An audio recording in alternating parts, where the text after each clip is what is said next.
माझ्या माहितीनुसार अनेक जण ज्यांना एक गोष्टी बाहेर काढायच्या असतात त्या अंजली दमानी यांना कॉन्टॅक्ट करतात की ही आमच्याकडे माहिती आहे तुम्ही.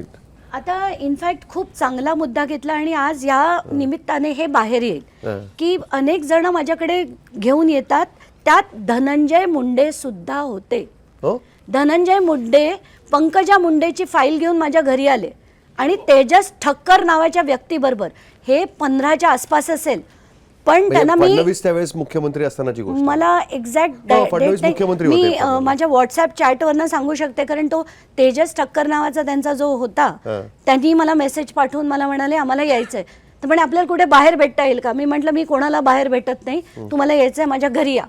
तर रात्री 10-10:30च्या सुमारास धनंजय मुंडे आणि तो तेजस ठक्कर माझ्या घरी आले आणि घरी आल्यावर मला म्हणाले की ह्या सगळ्या फाईल्स आहेत.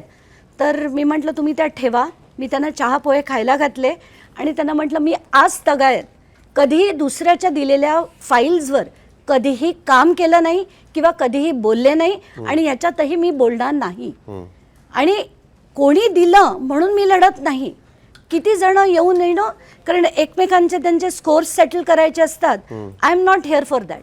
मला जे योग्य वाटतात, जे मुद्दे मला लढावेसे वाटतात, मनापासून वाटतात, हृदयातून वाटतात, तेवढेच मुद्दे मी लढते. म्हणून मी त्यांचे ते फाईल्स घेतल्या आणि ठेवून दिल्या. आज तगायत पंकजा मुंडेला सुद्धा माहीत नाही की धनंजय मुंडे माझ्या घरी येऊन गेले होते, तरीही मी फक्त त्यांनी दिली म्हणून मी लढले नाही ते मुद्दे घेऊन. इतकं क्लिअर आहे. तर मी जे जे केलं, आता कसं आहे माहिती जाईल की आपण लढायला सुरुवात केली ना की तुमच्यावर वाटेल ते आरोप होतात. तर मी विरुद्ध टोकाची भूमिका घेऊन लढणार. मी त्यांना फोन बिन बिलकुल करणार नाही आणि अशा लोकांना फोन म्हणजे करूच नाही कोणी. आता ते फक्त माझ्या घरी आले म्हणून मला फक्त बाहेर काढता येत नाही म्हणून चहा पोहे खायला घालून आपण आदर तिथे करून पाठवून दिलं.